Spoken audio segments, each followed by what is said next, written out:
Greetings and salutations, gentlefolk.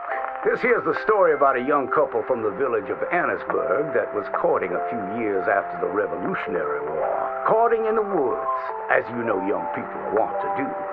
Stealing away all sneaky-like. Girl by the name of Ethel Beauchard snuck out of the parlor one evening just as soon as her mother went out to hang clothes on the line from the washing. She met up on the road by her farm with a boy by the name of Eugene Hutton. Now, the Hutton boy was an athletic chap, liked boxing, fishing, and swinging Indian clubs. It's quite singular to the story that he didn't seem all that inclined to go to war in the preceding years leading up. Well, they walked in the woods for a while. Pretty soon they lost their bearings and no longer knew the north from the south, nor east from west neither. Then they heard a low moaning sound. "What's that terrible noise?" she said, all a-trembling. "Must be a sick calf looking for its mama. They've been known to bawl like that. Let me take a look," said Eugene. Well, old Eugene went and disappeared around a tree, came out the other side, and gave her a terrible fright. Boo! She let out a shriek, then went to chastising. "You should be ashamed of yourself, Eugene Hutton," she said. "Instead of giving a girl protection, you go carry on acting foolish and fresh like the Queen's prize jester." But right then and there, a chilly wind blew through and knocked off Eugene's hat.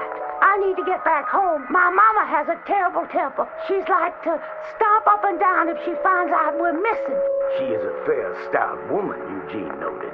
But just then, before this couple of miscreants could head home, they heard the sound of heavy wheels, groaning, and people marching.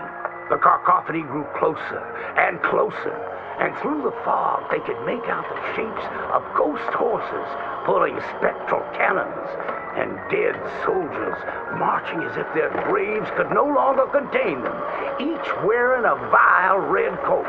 "You will pay for your moral transgressions," the dead soldier howled, and cut his head clean off. Miss Beauchard shrieked in horror as Eugene's head landed right in her hands, his eyes still darting about, attempting to discern what horror had transpired. Little Miss Ethel Beauchard ran as fast as she could, stumbling and getting caught on trees as she tore through the forests, terrified for her life, the dead soldiers marching after, hungry for blood. When she returned home, she told the people of the village that an army of the dead had taken Eugene within the confines of the fog. British soldiers who died protecting tyranny were rising from their graves as if to continue the fight for the demonic English.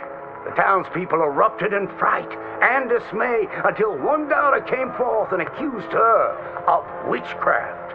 "She raised the dead to murder that boy for his pursuit of unwanted advances," he said. "So she too must perish." And that very night, they put her to the stake and burned her dead. Now let that be a lesson to you young ones not to go courting in the woods, in case the English lurk there still.